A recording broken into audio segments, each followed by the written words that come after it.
Shabbat Shalom à tous. Bienvenue au nom de À l'école de Yeshua, donc à cette 26e paracha. Nous voici ici dans l'introduction, juste un petit rappel. Donc nous sommes bien ici sur le calendrier du roi David. Du roi David dont Yeshua est l'héritier. Comme vous le voyez en fait à l'écran, il s'étale du mercredi 24 mars 2021 au mardi 22 mars 2022. Très important ce calendrier. Ce calendrier, c'est le calendrier de Dieu qui a été donné en fin de compte depuis le commencement, depuis en fait la Genèse, depuis Adam, depuis en fait ici Enoch, depuis en fin de compte Noé, etc., qui utilise ce calendrier aussi, et en fait ici tous ceux qui sont spirituellement bien posés sur les Écritures utilisent toujours ce calendrier. Calendrier ici messianique du roi David. Pourquoi? Parce que le roi David, dans le calendrier des jubilés, a eu des révélations et a vraiment, en fin de compte, donné la dimension messianique à ce calendrier pour les siècles à venir. Voilà pourquoi, ici, Yeshua, qui est l'héritier, en fait, de David, eh bien, utilisait ce calendrier au premier siècle avec ses disciples. C'est donc très important de se recaler dans le temps de Dieu. La révélation en fait que Dieu a donnée au roi David sur le fonctionnement de ce calendrier est très importante. Nous savons maintenant comment il fonctionne, au travers des gardes sacerdotales. Juste donc un petit rappel. Nous allons aller donc sur le premier mois de l'année, puisque là nous sommes à la 26e paracha. Donc nous sommes après Pâques, après Pessah, eh bien nous arrivons ici donc au premier mois de ce calendrier du roi David, donc très important. Nous sommes aujourd'hui donc le 17 avril. 17 avril 2021, nous sommes donc en fait ici à la 26e paracha. 26e paracha, c'est donc en fait la paracha, la 4e paracha de ce mois. C'est donc la paracha qui suit la fête de la Pâque. La Pâque de l'Éternel. C'est donc très important. Tous les ans, la 26e paracha sera toujours lue à cet emplacement-là, dans le calendrier du messianique du roi David. Donc 26e paracha, nous allons la voir. Donc ici je vous l'agrandis. Le sacrificateur selon les classes de David, dans David 1 Chronique 24, eh bien c'est la 6e classe qui fait le service, c'est Miyamim. Donc ici c'est la 26e paracha, c'est très important ces classes, et on aura d'autres révélations en fait dans les temps qui viennent, mais c'est extrêmement important parce que ça nous permet de faire fonctionner le calendrier en fait messianique en fait du roi David, avec ici les mouvements du soleil et les mouvements de la lune. Donc ici, ça c'est très important. Miyamim, 26e paracha, Shemini, au 8e jour. Donc au 8e jour, c'est en fait ici, eh bien c'est le 8e jour après la consécration, évidemment. Donc là, c'est débute le service de Aaron. Et débute aussi le service en fait de Yeshua, car il va choisir en fait aussi ses disciples. Donc cette paracha est toujours lue le Shabbat qui suit la fête de la Pâque. Très important. Nous allons donc voir Shemini, au 8e jour, c'est Vayikra Lévitique 9:1 à 11:47. Les Haftara au singulier, 2 Samuel 6:1 à 2 Samuel 7:16. Ézéchiel 43:17 à Ézéchiel 44:31. Ésaïe 43:27 à Ésaïe 44:8 et 30. Et le psaume 67. La Brit Radasha, Marc chapitre 1, versets 16 à 28. Donc tout cela est très important. Nous avons fait l'enseignement l'année dernière, vous allez l'entendre, vous allez l'écouter, il est à la suite, mais c'est très important de bien comprendre, et ça c'est fondamental, cette paracha a lieu le Shabbat qui suit la fête de la Pâque. Toujours. Donc faites attention, car en fait ici, sur Internet, vous aurez des tas d'enseignements, des tas, en fin de compte, d'enseignements, de prophéties qui vont arriver, et en fait ce sera très difficile de pouvoir discerner le vrai du faux. La seule manière de s'en sortir et d'être gardé par l'Éternel, c'est de garder sa Torah, car il a dit, ok, que celui qui garde ses commandements, c'est celui qui aime Dieu d'une part, et en fin de compte, si nous gardons les commandements de Dieu, Dieu nous garde. Si nous gardons sa Torah, ok, avec grâce et vérité au travers de Christ Yeshua, nous pouvons être assurés, avoir la certitude, la conviction que Dieu va nous garder.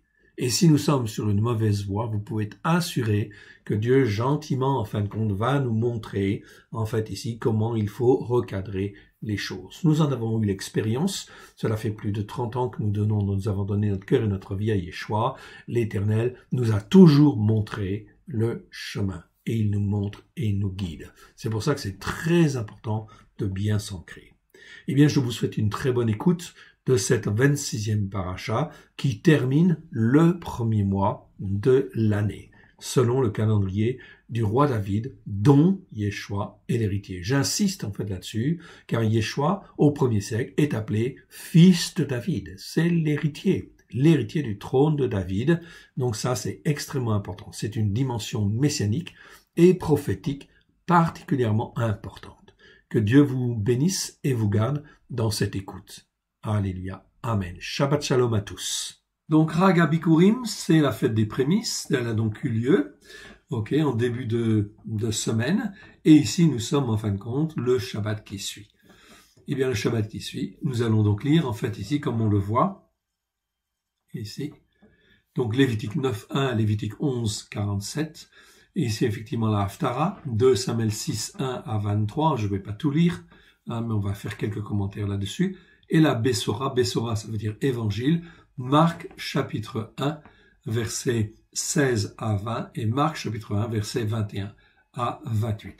Tout se fait, tout est préparé en fait ici, ok, pour pouvoir en fait marcher avec Dieu, s'attacher avec Dieu, et effectivement lui être agréable.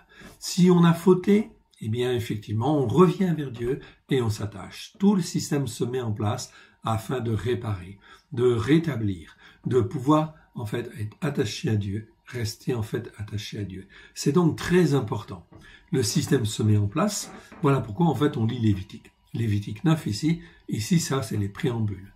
Préambules spirituels, eh bien en fin de compte ça commence bien sûr par les sacrificateurs. Les sacrificateurs que l'on a oint la semaine dernière, ils ont été consacrés pendant 7 jours.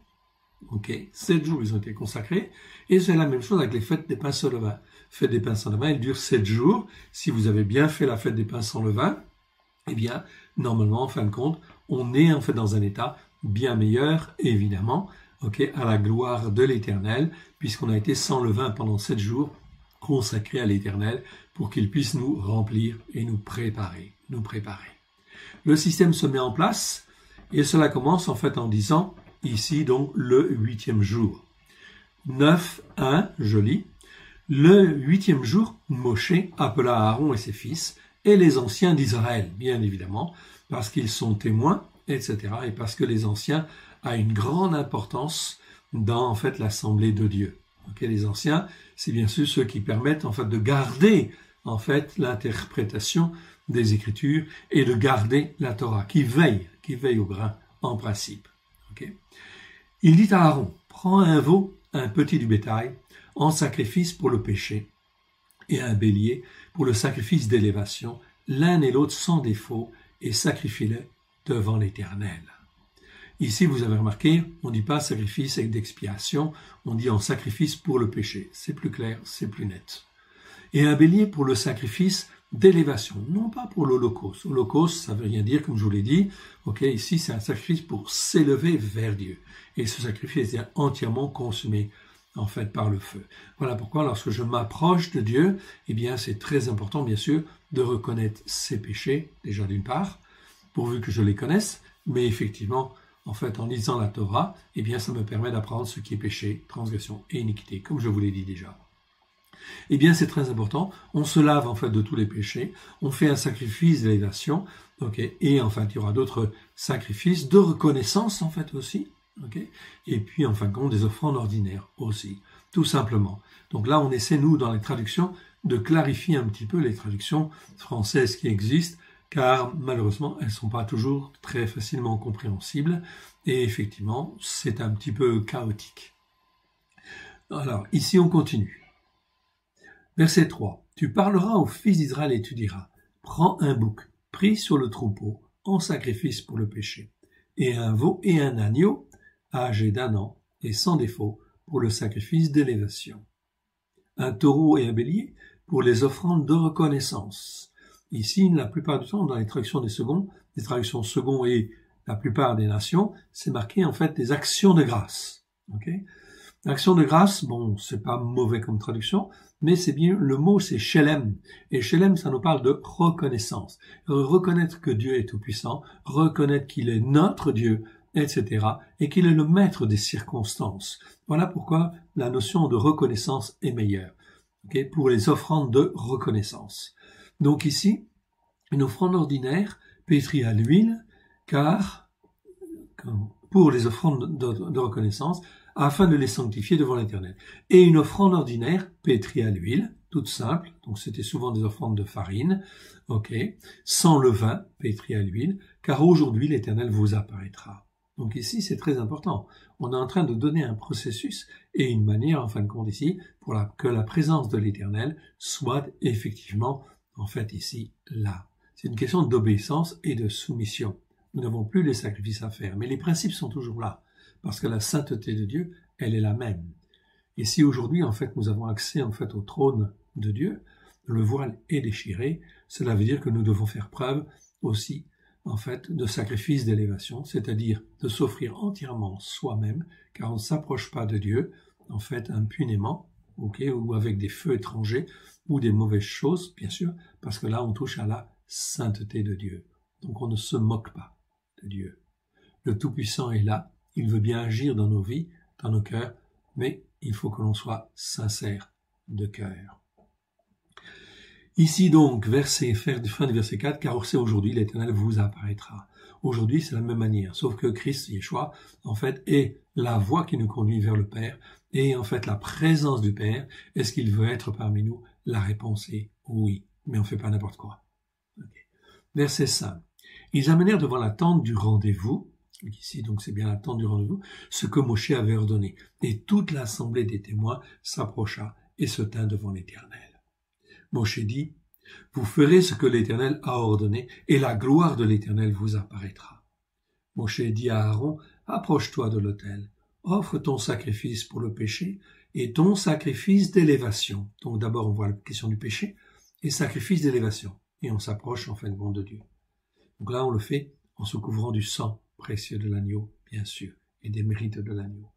Fais l'expiation pour toi et pour le peuple. Donc là, le rôle du sacrificateur était très important. Donc c'était l'expiation pour lui, d'une part, et ensuite pour le peuple. Très important, c'est un grand principe biblique. C'est pour ça qu'en fin de compte, tous les pasteurs, les responsables, doivent aussi faire de la même manière. De la même manière. D'abord ses péchés, faire l'expiation pour ses péchés, ensuite pour le peuple, oui bien sûr. Parce que si le peuple pêche aussi, en partie, c'est de la responsabilité du pasteur, parce qu'il n'a pas forcément enseigné comme il fallait. Offre aussi l'offrande du peuple et fais l'expiation pour lui, comme l'Éternel l'a ordonné. Aaron s'approcha de l'autel et égorgea le veau en sacrifice pour son péché. Les fils d'Aaron lui présentèrent le sang, il trempa son doigt dans le sang, en mit sur les cornes de l'autel, et répandit le sang au pied de l'autel. Le sang est toujours répandu au pied de l'autel. Il brûla sur l'autel la graisse, les rognons et le grand lobe du foie, du sacrifice pour le péché, comme l'Éternel l'avait ordonné à Moshe. Donc le sang, bien sûr, on ne devait pas le consommer. La graisse aussi, c'est souvent une partie, en fait, qui est réservée, en fait, à l'Éternel. Voilà pourquoi on n'aurait jamais mangé de graisse, en fait, non plus. Le sang, la graisse. Les rognons, en fait, ici. Et le grand lobe du foie, en fait, aussi.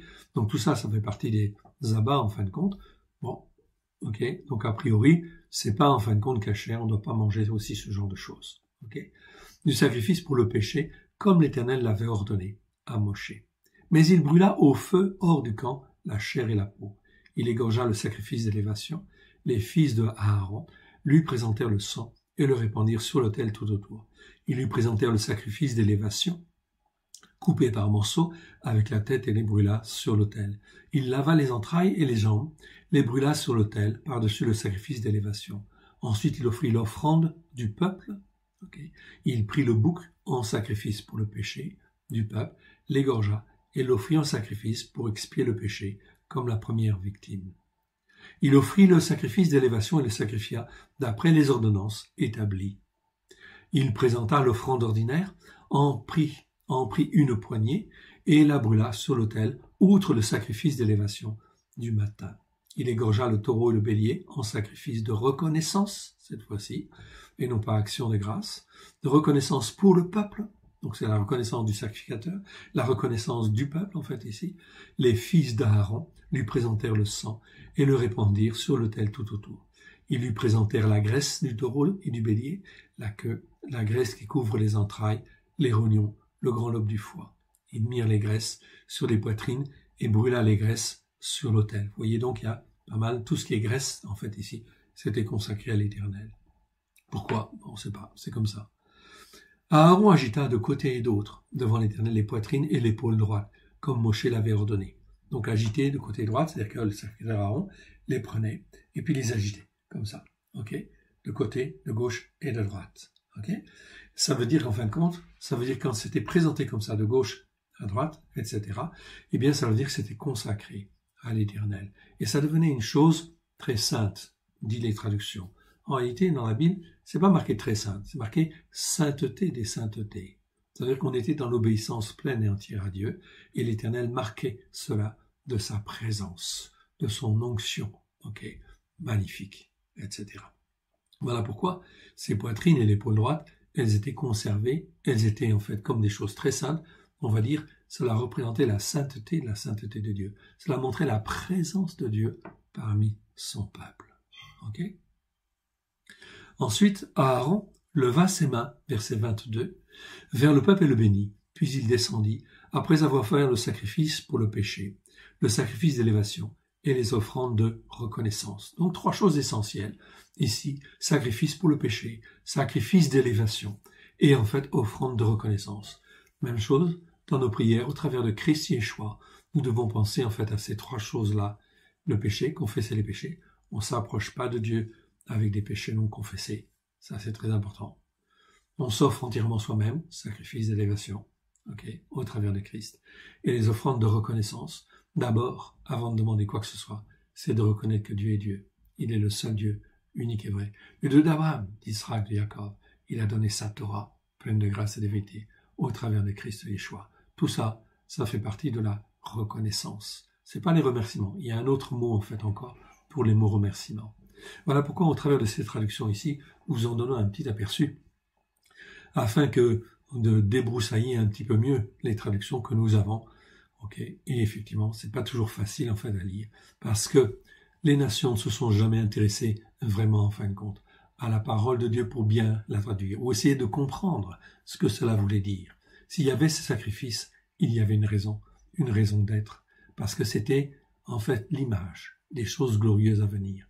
C'est l'ombre des choses à venir, oui bien sûr, mais l'ombre au sens de l'esquisse des choses glorieuses à venir. Et les choses glorieuses à venir, c'est quoi? C'est la présence de l'Éternel, lui-même, dans nos cœurs et dans nos vies.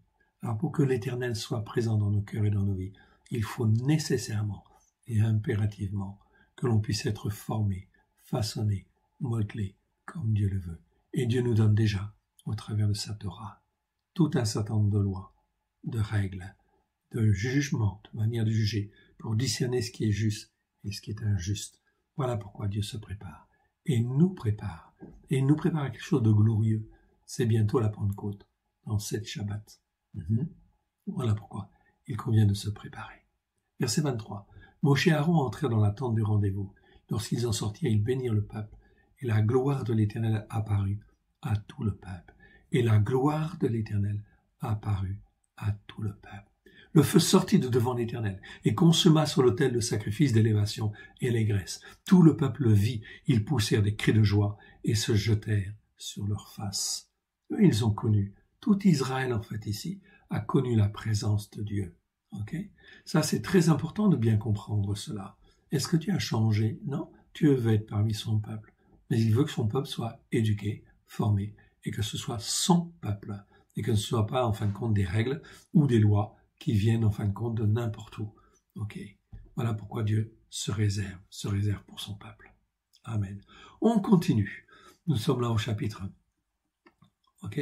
10 maintenant. On va lire en fait les 7 premiers versets. Les fils d'Aaron, Nadav et Avihu, prirent chacun un brasier. Ok, je monte un petit peu. Ils mirent du feu et déposèrent de l'encens. Ils apportèrent devant l'Éternel un feu étranger qui détourne. Ici, c'est le mot en fait nérar qui apparaît. Ok, c'est pas n'importe quel étranger. Hein. C'est un étranger qui détourne, qui idolâtre, qui en fait n'est pas bon, etc. Ce qui ne leur avait point été ordonné. Alors ici, tout le monde s'interroge pour dire qu'est-ce que c'est que ce feu étranger, en fait, ici. C'est un feu étranger, c'est un feu étranger hostile, hein, en fait, ici. Hein. Ça n'a rien à voir avec Dieu. Qu'ont-ils fait exactement? Même la tradition juive, en fait, ici, cherche bien sûr à savoir. C'est des choses qui sont pas bonnes, bien sûr, devant Dieu. Voilà pourquoi, en fait, ici, c'était vraiment très désagréable. Ok. Petit f, ici, je reviens, en fait, ici, un petit commentaire. Donc, petit f, en fait, ici, feu étranger, vous le voyez, en fait, ici, écrit en petit. Donc, du feu étranger, ok. C'est donc Esh Zahar. Esh Zahar, ça vient du verbe zour. Ok, ici qui existe 77 fois dans 76 versets, qui est étranger au sens de qui est perverti, qui détourne, qui est ennemi, éloigné de Dieu, ok, méchant, hostile, provoquant. Donc vous voyez ces choses-là, bien évidemment, il y avait quelque chose de malsain derrière cela. Nadav et Avihu, en fait, n'avaient pas un cœur sincère, ok, devant Dieu. On ne s'approche pas de Dieu n'importe comment. Attention, ok, on joue là avec le feu quelque part. Okay? Donc en fait, il faut être sincère avec Dieu. Okay? On n'a pas besoin d'être parfait, parce que le sang de Christ nous rend parfait, mais dans notre cœur, nous devons être sincères et nous examiner nous-mêmes, afin de ne pas venir avec un feu étranger. Alors le feu sortit de devant l'Éternel, et les consuma. Souvenez-vous que l'Éternel Dieu sonde les cœurs, sonde les reins. On ne s'approche pas de ce Dieu-là n'importe comment. C'est le seul Dieu unique et vrai, celui qui veut être parmi nous. Alors le feu sortit de devant l'Éternel et le consuma. Ils moururent devant l'Éternel. Moshe dit à Aaron, c'est ce que l'Éternel a déclaré. Lorsqu'il a dit, je serai sanctifié par ceux qui s'approchent de moi, et je serai glorifié en présence de tout le peuple. Aaron garda le silence. Donc très important. Au travers de Christ Yeshua, ce qui a été accompli il y a 2000 ans, c'est absolument merveilleux. Absolument fantastique, car au travers de Christ, oui, nous sommes sanctifiés. Nous qui sommes des êtres humains imparfaits, okay, des fils d'Adam qui avions péché, qui en fait avions fait toutes sortes de mauvaises choses, Dieu dans sa grande bonté et sa miséricorde nous a appelés, nous a touchés et nous a attirés à Yeshua. À Yeshua, afin qu'il puisse être notre souverain sacrificateur. Il a payé pour nous, oui. Il nous a affranchis au travers de la Pâque que nous avons vécue. Il nous a délivrés, il nous a sauvés et il a fait de nous un peuple pour Dieu, un peuple saint. Okay? Tout est accompli déjà à la croix. Voilà pourquoi il convient impérativement de faire très attention. Je serai sanctifié par ceux qui s'approchent de moi. Au travers de Christ, le sacrifice de Christ a été pleinement agréé. Si j'ai Christ dans mon cœur et dans ma vie, je peux m'approcher, en fin de compte, de Dieu, de l'Éternel Dieu, car son sang est parfait. Et je serai glorifié en présence de tout le peuple. Aaron garda le silence. C'est très important parce que l'Éternel Dieu, au travers de ça, veut faire de nous des témoins de sa vérité, de sa gloire. Okay? Et voilà pourquoi, au travers de Christ Yeshua, il répand largement. Depuis 2000 ans, tout est accompli, mais ces messages n'ont pas été donnés. Dieu veut un peuple de sacrificateurs pour lui, qui savent enseigner la parole de Dieu avec grâce et vérité. Verset 4. Et Moshe appela Mishaël, El-Safan, et fils d'Uziel, oncle de Aaron, et leur dit, approchez-vous, emportez vos frères, loin du sanctuaire, loin du camp. Ils s'approchèrent et les emportèrent dans leurs tuniques hors du camp, comme Moshe l'avait dit. Moshe dit à Aaron, à Éléazar et à Itamar, fils de Aaron, vous ne découvrirez point vos têtes, et vous ne déchirerez point vos vêtements, de peur que vous ne mouriez, et que l'Éternel ne s'irrite contre toute l'assemblée des témoins. Laissez vos frères, toute la maison d'Israël, pleurer sur l'embrasement que l'Éternel a allumé. Vous ne sortirez point de l'entrée de la tente du rendez-vous, de peur que vous ne mouriez, car l'huile de l'onction de l'Éternel est sur vous. Ils firent ce que Moshe avait dit, car l'huile de l'onction de l'Éternel est sur vous.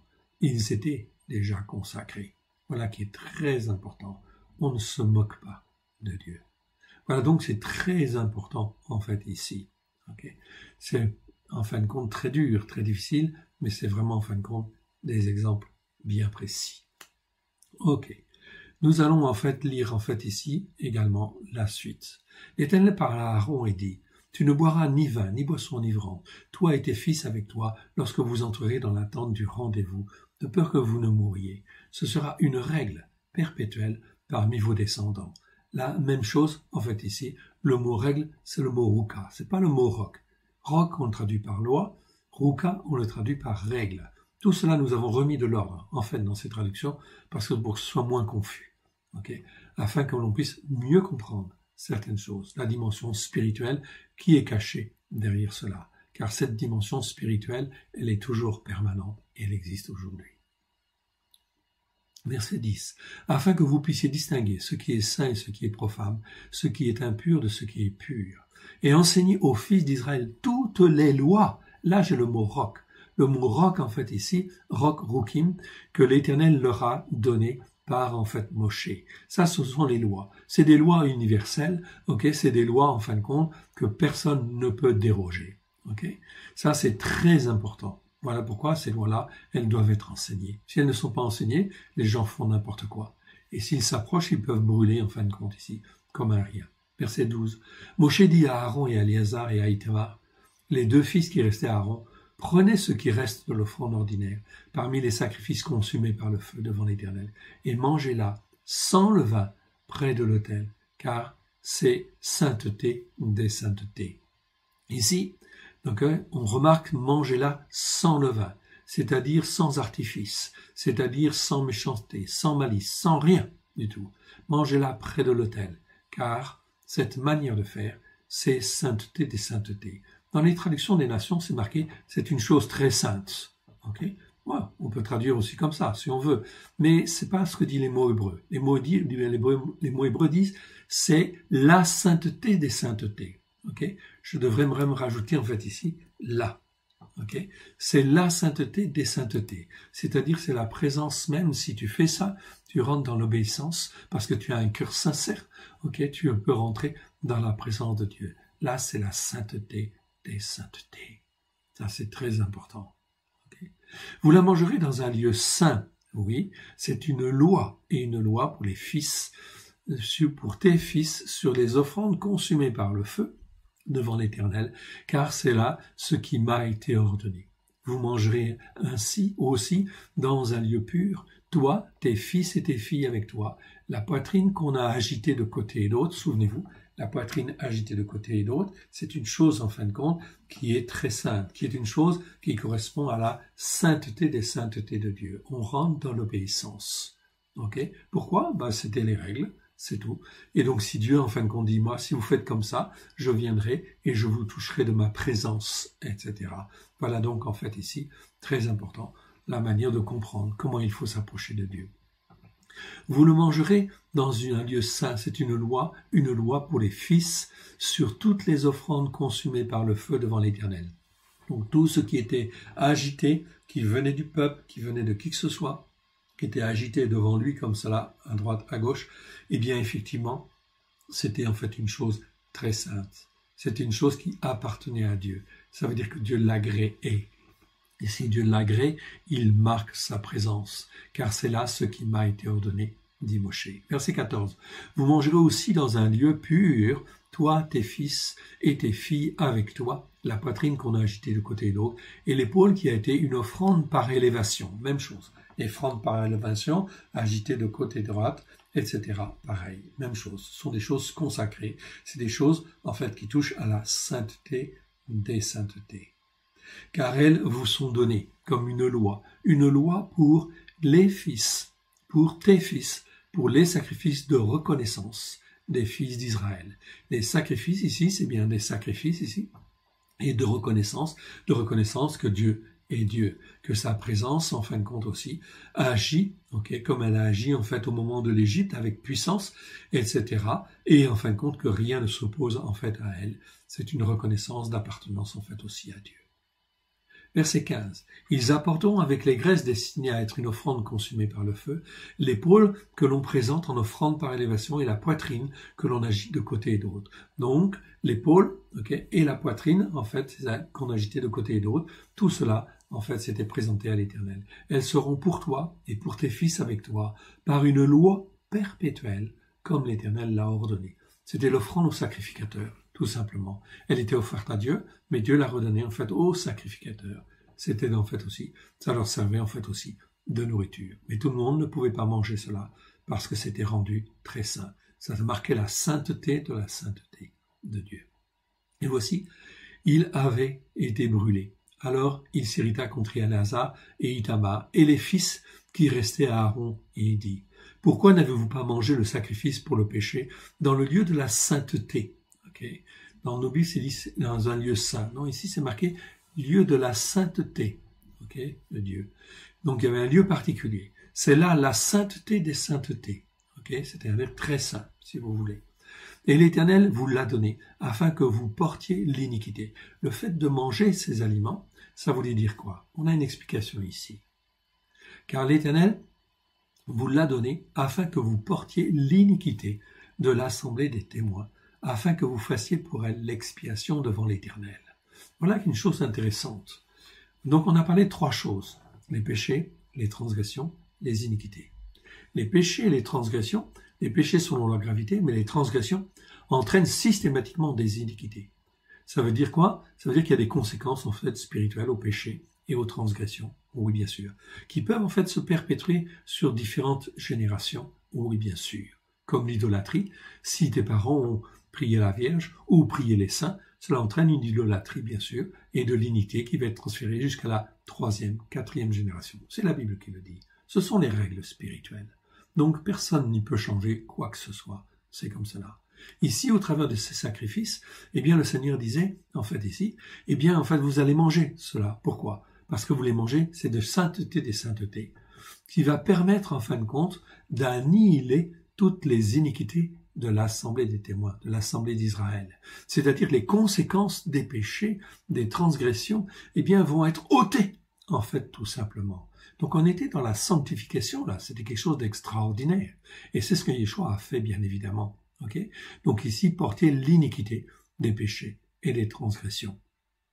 Ici, c'était de l'assemblée des témoins, afin que vous fassiez pour elle l'expiation devant l'Éternel. Donc c'était un rôle très important du sacrificateur. C'est pourquoi aujourd'hui, le sacrificateur devant Dieu au travers de Christ, c'est très important. Il est là pour sanctifier le peuple. Il est là pour apprendre au peuple les règles, les lois, afin de le sanctifier, de le rendre pur, etc. Et de faire un travail justement qui soit à la gloire de l'Éternel au travers de Christ Yeshua. Verset 18. Voici le sang n'a point été porté dans l'intérieur du lieu saint. Vous deviez la manger dans le lieu saint, comme cela m'avait été ordonné. Aaron dit à Moshe, donc situation exceptionnelle, voici ils ont offert aujourd'hui le sacrifice pour le péché, le sacrifice d'élévation devant l'Éternel. Et après ce qui m'est arrivé, donc il a perdu 2 fils, si j'avais mangé aujourd'hui le sacrifice pour le péché, cela aurait-il été bien aux yeux de l'Éternel? Donc là, il y a une dimension spirituelle, qui en fait nous échappe aussi en partie, mais là, en fin de compte, Moshe comprend. Moshe comprend très bien, et en fait, il accepte, oui, bien sûr. Moshe entendit et approuva ces paroles devant l'Éternel. Donc là, vous voyez, on touche à des dimensions spirituelles très importantes, qui nous échappent en partie encore, mais ça viendra. Plus on avance, celui qui cherche trouve. Nous arrivons dans Lévitique 11. Lévitique 11, très important. Très important, notamment, compte tenu de ce qui se passe parmi les nations, avec cette pandémie, ou cette épidémie. Voilà donc très important. Dieu veut nous apprendre, en fait, ce qui est impur de ce qui est impur. À nous, distinguer ce qui est impur de ce qui est pur. Cela commence, en fait, aussi par l'alimentation. Oui, bien sûr, tout à fait. Parce que si, en fin de compte, je commence à obéir et à me soumettre, en fait, à ça, eh bien, en fin de compte, cela va me permettre de distinguer ce qui est pur de ce qui est impur. Aujourd'hui, coronavirus, Covid-19, cela est répandu parmi tout le monde entier. On sait pertinemment que ça vient d'animaux impurs, notamment la chauve-souris, semble-t-il bien, sur le marché de Wuhan, où il y avait en fait des marchés en fait d'animaux exotiques totalement impurs à la consommation, impurs en fin de compte à la consommation de l'homme, parce qu'ils sont porteurs en fin de compte de parasites, de virus, de toutes sortes de maladies qui ne devraient jamais venir sur nous. Alors le Seigneur en fait ici, au travers du Lévitique 11, nous enseigne sur ce qui est bon pour notre santé, qui est bon pour notre santé. Voilà pourquoi nous devons en fait faire attention. Et si nous commençons en fin de compte à faire cela, eh bien cela veut dire que Dieu va aller encore plus loin, etc. Donc à cette dimension, on va dire pratique, concrète, s'attache en fait une dimension spirituelle derrière. Dieu nous apprend à distinguer plus facilement ce qui est pur de ce qui est impur dans le monde spirituel. Mais si je continue en fait à manger du porc, etc., des choses comme cela, en disant qu'en fait tout est sanctifié par Christ, non. Tout est sanctifié par Christ, oui, mais pour celui qui confesse ses péchés et qui revient sur la Torah, les prophètes et les psaumes, à la gloire de Dieu pour être formé, façonné. Mais en fin de compte, on ne peut pas dire que tout est sanctifié comme par exemple Satan est sanctifié. Est-ce que Satan est sanctifié par le sang de l'agneau? Non. Satan, c'est Satan. C'est l'homme de la perdition, l'impie, etc. Tout cela, en fait, ici, leur destinée, c'est les temps de feu. Donc, il ne faut pas confondre et dire n'importe quoi. Mais lisons, c'est plus simple. En ayant corrigé, en fait, certains passages. Loi sur les animaux purs et impurs. L'Éternel parla à Moshe et à Aaron et leur dit, parlez aux fils d'Israël pour leur dire. Donc, vous voyez ici bien, en fait, Dieu parle d'abord à Moshe et à Aaron, pour que eux, en fait, ils puissent expliquer et dire. C'est exactement la même chose. Au travers de cette Torah merveilleuse, l'Éternel parle à tous les prêtres, les pasteurs, les responsables spirituels, pour que justement ils enseignent, en fait, les brebis sur ce qui est impur et pur. Parlez aux fils d'Israël pour leur dire, voici les bêtes dont vous mangerez parmi tous les animaux qui sont sur la terre, ou que vous pourrez manger si vous voulez. Ça c'est bon aussi. Parmi tous les animaux qui sont sur la terre, vous mangerez de tout animal qui a le sabot fendu, le pied complètement divisé en deux et qui rumine. Donc nous avons bien en fait ici un sabot, donc c'est un animal qui a un sabot, déjà, et ce sabot en fin de compte, doit avoir un sabot qui est bien coupé en deux parties, fendu. Les traductions ne sont pas toujours très claires là-dessus. En fait, c'est le sabot qui est fendu en deux. Donc il y a au moins deux ongles. Deux ongles comme ceci, et qui ruminent. Ça veut dire a priori, c'est des animaux en fin de compte qui sont cachers, que l'on peut en fait consommer. Pourquoi? Parce que ce sont des ruminants, c'est-à-dire des herbivores. C'est des animaux qui n'ont pas de canines, qui en fin de compte ne déchirent jamais, et ne mangent jamais de viande, bien évidemment, puisqu'ils ruminent. Et ils ont 4 estomacs, donc ils vont digérer, redigérer et redigérer en fait encore. Donc en fait ce qu'ils vont consommer va être travaillé d'une certaine manière dans leur appareil digestif avant d'être transformé en fait en chair. Le processus de transformation, nous dit le docteur Christian Kloffenstein, nous dit bien qu'il avait fait en fait des tests de laboratoire puisqu'il s'était aperçu dans sa thèse que j'ai là, la Bible et la santé, que vous voyez là, qui a été écrite en 1975. Donc ça fait déjà un bout de temps. 45 ans que cette thèse, elle existe. C'est un docteur évangélique, qui avait constaté que chez les Juifs, il y avait des maladies qui n'existaient absolument pas. Donc il a analysé la Torah et il s'est aperçu qu'il y avait là tout un système justement préventif qui permettait en fait d'éviter tout un certain nombre de maladies. Voilà pourquoi il disait la Torah est juste. Oui, bien sûr, et il a raison. C'était un évangéliste, un docteur évangéliste. Depuis 1975, ce livre aurait dû être sur toute la table dans toutes les bibliothèques des pasteurs, des responsables, de tous ceux, en fin de compte, qui veulent comprendre un peu les choses. Ça, c'est une dimension scientifique, et elle est bonne, elle est pas mal. Nous l'avons retraduit, évidemment, ok. Nous l'avons saisi et nous l'avons édité. Elle est disponible. Donc ça s'appelle la Bible et la santé. Donc en fait ici nous sommes dans les animaux en fait qui ruminent et qui ont un sabot bien fendu, ok. Et vous ne mangerez pas de ceux qui ruminent seulement et qui ont le sabot fendu l'un ou l'autre. Non, il faut que ces trois conditions soient là. Ainsi, vous ne mangerez pas le chameau qui rumine, donc c'est un ruminant, ok, mais qui n'a pas le sabot fendu. Oui, il a un sabot, mais sur le dessus, quand je regarde sur le dessus, on voit en fin de compte comme s'il avait deux ongles. Ok, donc deux ongles bien séparés, mais si je retourne le sabot, je m'aperçois qu'il y a une semelle en fait en dessous, il n'est pas entièrement fendu. C'est très important. Cela nous apprend que l'apparence des choses, en fait ici, n'est pas suffisant et qu'il faut approfondir les choses pour voir si c'est bon à manger d'une manière spirituelle. Voilà pourquoi en fait ici, le chameau en fait est bien sûr mentionné. Vous le regarderez comme impur, c'est-à-dire en fait c'est pas une viande correcte. Ok, pour notre nourriture.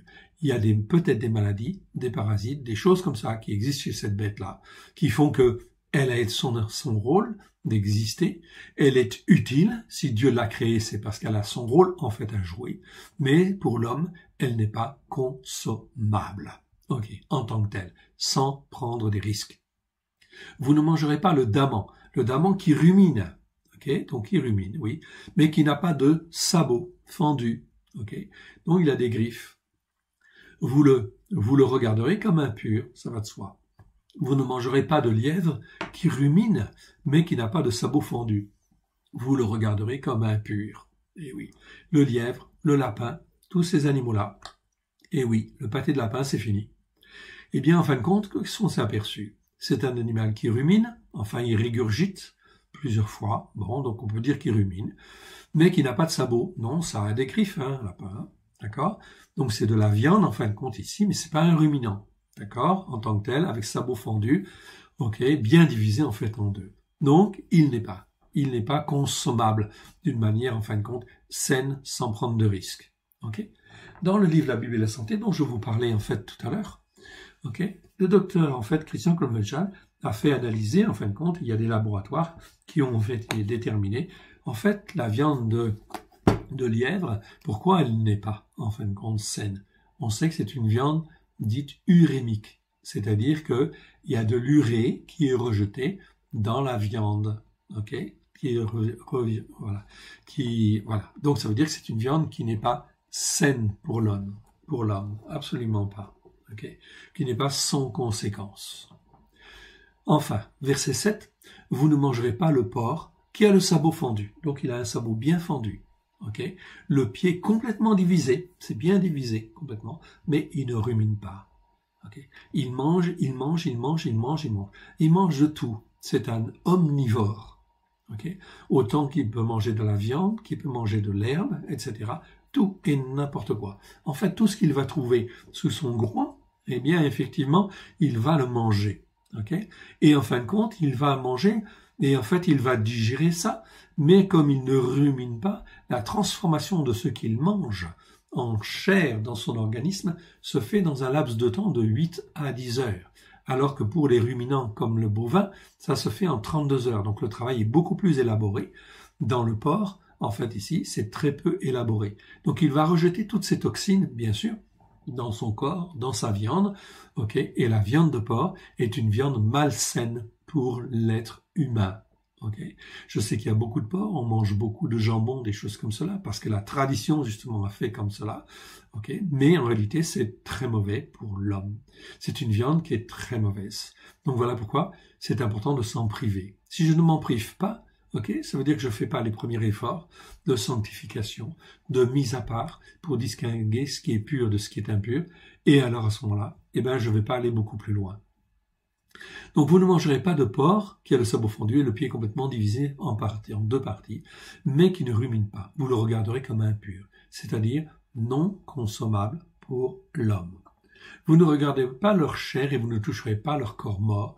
Vous les regarderez comme impurs.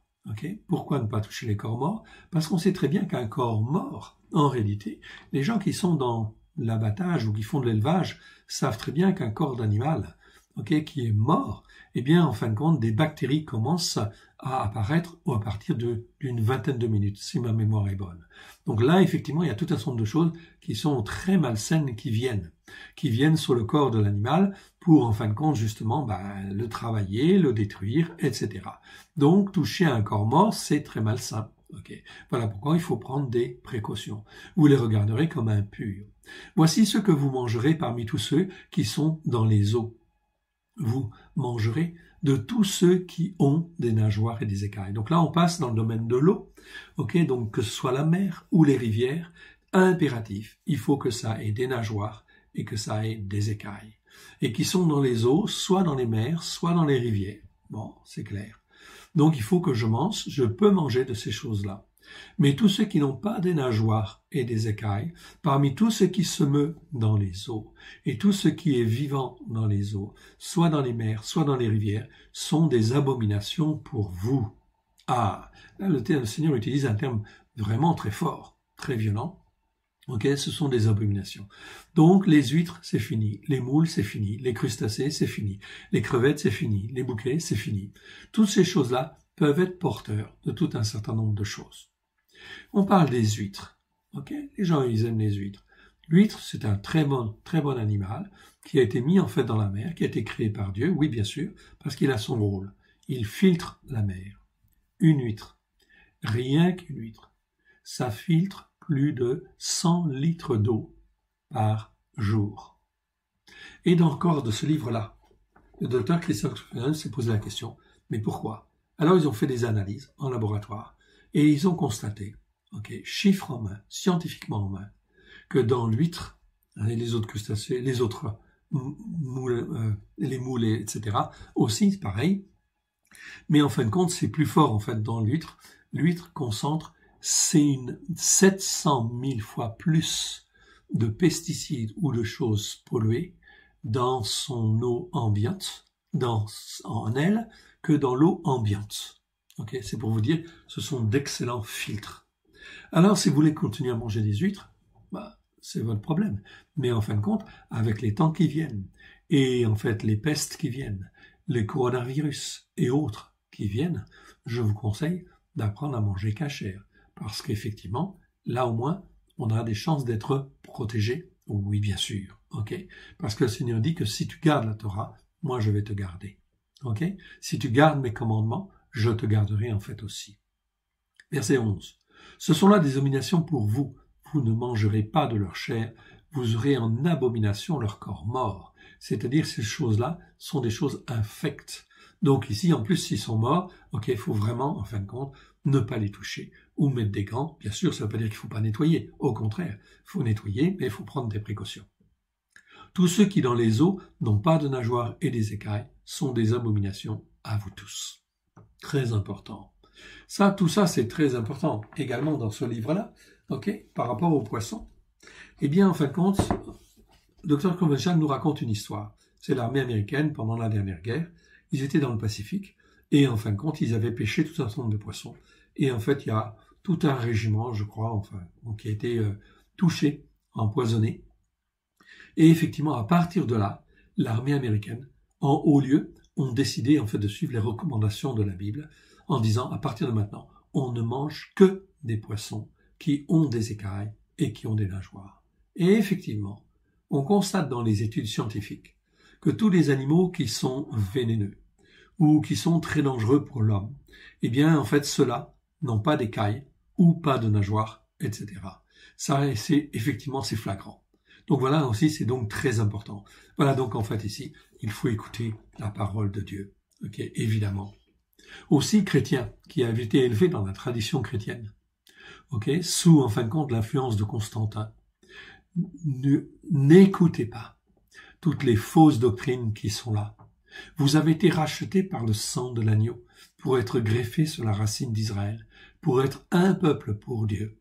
Alors il convient de commencer à marcher en fait avec des choses pures, à manger des choses pures et non pas des choses impures, à pas manger n'importe quoi, n'importe quelle doctrine, fausse doctrine, qui, si vous la mangez, va venir dans votre tête, va vous donner des convictions et des enseignements qui sont complètement erronés et qui ne vous permettront pas d'avancer, qui ne vous permettront pas de rentrer pleinement et d'une manière longue dans la présence en fait de l'Éternel Dieu.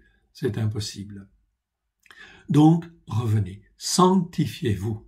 Et la parole de Dieu est là pour nous sanctifier. Ok, on continue. Alors, nous sommes au verset 13. Parmi les oiseaux, ceux que vous détesterez et dont on ne mangera pas. L'aigle, l'ofret, l'aigle de mer. Donc ici, tout un certain nombre, en fin de compte, d'animaux qui sont en fait la plupart des oiseaux de proie. Oui, bien sûr, l'aigle, l'ofret, l'aigle de mer, le milan, l'autour et ce qui est de son espèce. Tous les corbeaux, selon leur espèce, tout ça, c'est effectivement, enfin, tous les noms ne sont pas cités, mais on parle de leur espèce. Donc, tout ce qui dépend de ces familles-là, ce n'est pas en fait consommable par l'homme. Ce sont des animaux impurs. Mais Dieu peut utiliser des animaux impurs, ok, pour alimenter quelqu'un. En fait, ici, non pas pour les manger, mais ce sont des corbeaux qui ont en fait amené de la nourriture à Élie dans le désert. Souvenez-vous. Okay? Dieu est souverain, il n'y a pas de problème. Mais Dieu n'a jamais dit, en fin de compte, à Élie de manger des corbeaux. Non. Les filles de l'autruche. Dans nos traductions, c'est mis l'autruche. Dans le texte hébreu, c'est marqué les filles de l'autruche. Le hibou, la mouette, l'épervier, et ce qui est de son espèce. Le chat-huant, le plongeon, la chouette, le cygne, le pélican, le cormoran, la cigogne, le héron et tout ce qui est de son espèce, la huppe et la chauve-souris. Ah, chauve-souris. Ici, beaucoup de ces animaux se retrouvent sur les étals, en fait, des marchés chinois. Oui, bien sûr. Chauve-souris, eh bien, nous en avons parlé, en fait, déjà, avec le Covid-19, etc. C'est un coronavirus, oui, bien sûr, et ça viendrait bien de la chauve-souris. Ou peu importe, n'importe quel autre animal, toujours est-il, c'est de la consommation. Pourquoi consomme-t-on des chauves-souris là-bas, en fait en Orient? Parce qu'on n'a pas la parole de Dieu, d'une part, parce que c'est dans la tradition chinoise, d'une part, et au fait aussi parce qu'ils considèrent que les chauves-souris, ça a une longue vie et que ça la fortifie. Alors on mange des chauves-souris dans les soupes, etc. Ok? Mais la Bible dit, tout cela, en fin de compte, ce sont des abominations. Et le Seigneur dit, vous détesterez ces choses-là pour ne pas en manger, parce que c'est dangereux, et ça peut être extrêmement dangereux. La preuve. Alors, bien sûr, tout le monde n'a pas consommé de chauve-souris. Oui, ça, on est d'accord. Mais tout le monde n'obéit pas à la Torah. C'est pour ça qu'en fin de compte, cela se répand. Cela se répand partout, parce que c'est aussi là un avertissement. Un avertissement à tous les pasteurs, à tous les prêtres, à tous les évêques, à tous les responsables. Okay? Faites attention à ce que vous enseignez, en fait, aussi. Okay? Au pas à la part de la parole de Dieu à vos brebis, etc. Parce que ce ne sont pas vos brebis, ce sont les brebis de l'Éternel, qu'il vous a confiées pour que vous les enseigniez, en fait, comme il convient. C'est très important. Votre responsabilité est là largement et lourdement invoquée. Et ce n'est pas parce que Christ est venu et a tout accompli à la croix que je peux manger, en fait, ici, des chauves-souris, ou que je peux manger, en fait, tout un certain nombre de choses qui sont porteurs de maladies, etc. Non, si je le fais, c'est de la provocation. C'est de l'inconscience. Pourquoi? Parce que la Bible dit, tout est sanctifié par la parole de Dieu et la prière. C'est pas simplement la prière. Okay? On ne peut pas sanctifier des choses qui sont considérées comme des abominations par l'Éternel. Satan est toujours Satan. Un ange impur, un ange de Satan, c'est un ange de Satan. Okay? Vous ne pouvez pas prier pour lui pour le rendre saint. Ça n'existe pas. Il y a le mal, il y a le bien. Il y a l'impur, il y a le pur. Voilà pourquoi c'est extrêmement important. Tout ça sont des exemples. Chacun de ces mots en hébreu a une signification. On ne va pas rentrer dessus aujourd'hui, c'est beaucoup trop long. La plupart des traducteurs sont pratiquement d'accord sur les mots utilisés. Mais il y a des traductions, il y a des mots on ne sait pas. Même dans la tradition juive, il y a certains animaux, on n'est pas sûr de la traduction. Mais vous le trouverez. Vous le trouverez, on en parle dans le calendrier en fait ici, que l'on a préparé ici, souvenez-vous, calendrier en fait ici. Eh bien, effectivement, à la fin, effectivement, nous avons mentionné tout un certain nombre d'animaux. Oui, vous avez la liste des animaux, en fait, ici. Voilà. Vous le voyez. Les animaux cachers, les poissons cachers, etc. Et dans les traductions, en fin de compte, ici, eh bien, pour, en fait, les oiseaux, eh bien, on parle, en fin de compte, ici, des animaux purs et des animaux impurs, et on a même mentionné en fait ici, selon effectivement les traducteurs, eh bien un tel mot qui n'est pas traduit de la même manière chez un autre traducteur, eh bien on a mentionné en fait ici un certain nombre de versions, des versions des nations, mais des versions aussi juives. Ça nous permet effectivement de pouvoir approfondir en fait la question. Ok ? Donc très important, nous en étions à la chauve-souris au verset 19. Donc, si vous voulez, ici, c'est un exemple. Bien sûr. Très important, donc attention à ces infections. Je vous rappelle que dans Matthieu chapitre 24 et Luc 21, le Seigneur Yeshua nous parle de peste à venir. Le mot est utilisé et est au pluriel. Cela veut dire qu'ici, c'est une des premières pestes mondiales qui vient. Ce n'est pas la dernière. Il y en aura d'autres. Aujourd'hui, en fait, ici, il y a en fait une peste contre laquelle on se bat. Oui, merci pour les courageux médecins, courageuses infirmières et tous ceux qui travaillent, en fait, ici, autour pour combattre cela, parfois même sans avoir les armes. Mais c'est aussi un scandale que de ne pas avoir les armes. Pourquoi? Tout cela arrive parce que le peuple n'est pas éduqué dans la Torah. Si nous étions éduqués comme il convenait dans la Torah, vous pouvez être sûr que Dieu nous aurait gardés, et Dieu nous aurait gardés largement, et nous aurait prévenus, en fait ici, de ce type de pandémie, et que cette épidémie ou cette pandémie n'aurait pas franchi la frontière. Si la France écoutait la Torah pour la mettre en pratique avec grâce et vérité, même l'épidémie n'aurait pas franchi la frontière. Comment cela se fait-il? On est dans le monde spirituel. Ok, le Seigneur dit, tu gardes mes commandements, je te garderai. Ok, alors, Dieu n'est pas un menteur. Hein? Verset 20. Vous aurez en abomination tout insecte qui vole et qui marche sur 4 pieds. Ok, la traduction, c'est pas toujours pareil. Des fois, c'est des oiseaux. Ok, vous avez en abomination tout insecte qui vole. Mais insecte, c'est plus approprié peut-être. Qui marche sur 4 pieds. Mais parmi tous les insectes qui volent et qui marchent sur 4 pieds, vous mangerez ceux qui ont des jambes au-dessus de leurs pieds pour sauter sur la terre. Voici ce que vous mangerez. La sauterelle, selon son espèce.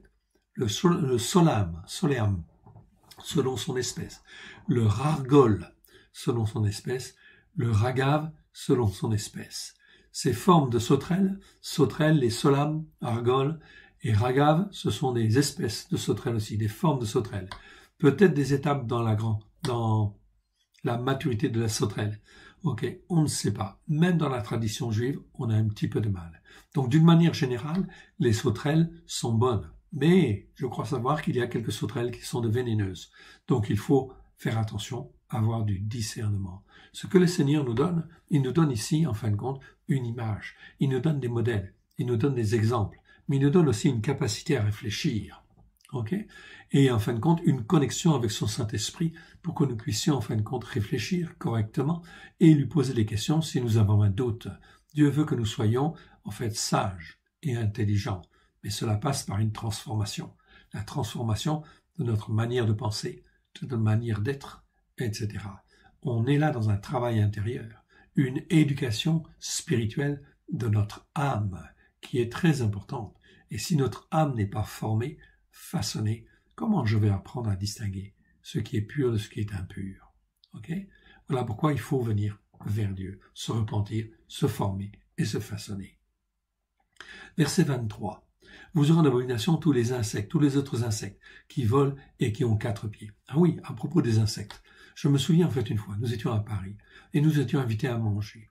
Et dans cette en fait famille de chrétiens évangéliques, ok, eh bien en fin de compte, qui étaient d'origine en fait ici, pour la plupart ils étaient noirs. Et en fin de compte, venant d'Afrique, ils avaient l'habitude de manger des insectes. Et en fin de compte, dans la cuisine, il y avait en fait une poêle avec en fin de compte des espèces de vers en fait à l'intérieur. Et en fait, on nous disait, eh bien en fait, vous pouvez manger de cela, ok, parce qu'au travers de Christ, en fait, tout est sanctifié. Ok, c'est faux. Nous n'en avons jamais mangé. D'abord, ça nous rebutait énormément. Et le Seigneur dit, en fin de compte, que ce sont des choses abominables. Donc, ce n'est pas parce que le sang de l'agneau a coulé que je peux manger, en fait, n'importe quoi. Ok, sous peine de danger, en fait, grave. Parce que ça, c'est de la désobéissance à la parole de Dieu. C'est de l'orgueil, en fait, aussi quelque part. Ok, on continue. Voici ce que vous mangerez. Donc là, on a vu verset 23. Vous aurez en abomination tous les autres insectes qui volent et qui ont 4 pieds. Ils vous rendront impurs. Ils vous rendront impurs, c'est-à-dire qu'ils vont vous contaminer. Quiconque touchera leur corps mort sera impur jusqu'au soir. Quiconque portera leur corps mort lavera ses vêtements et sera impur jusqu'au soir. Donc il faut avoir une certaine hygiène, oui bien sûr, se laver, se purifier. Et puis en fait, en principe, ce qu'ils ont en fin de compte ne nous touchera pas plus que jusqu'au soir.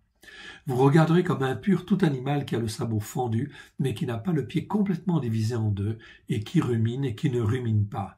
Quiconque le touchera sera impur. Vous regarderez comme impurs tous ceux des animaux à 4 pieds qui marchent sur leurs pattes. Quiconque touchera leur corps mort sera impur jusqu'au soir. Quiconque portera leur corps mort lavera ses vêtements et sera impur jusqu'au soir. Vous les regarderez comme impurs. Voilà donc des choses très importantes. On va donc en fait continuer.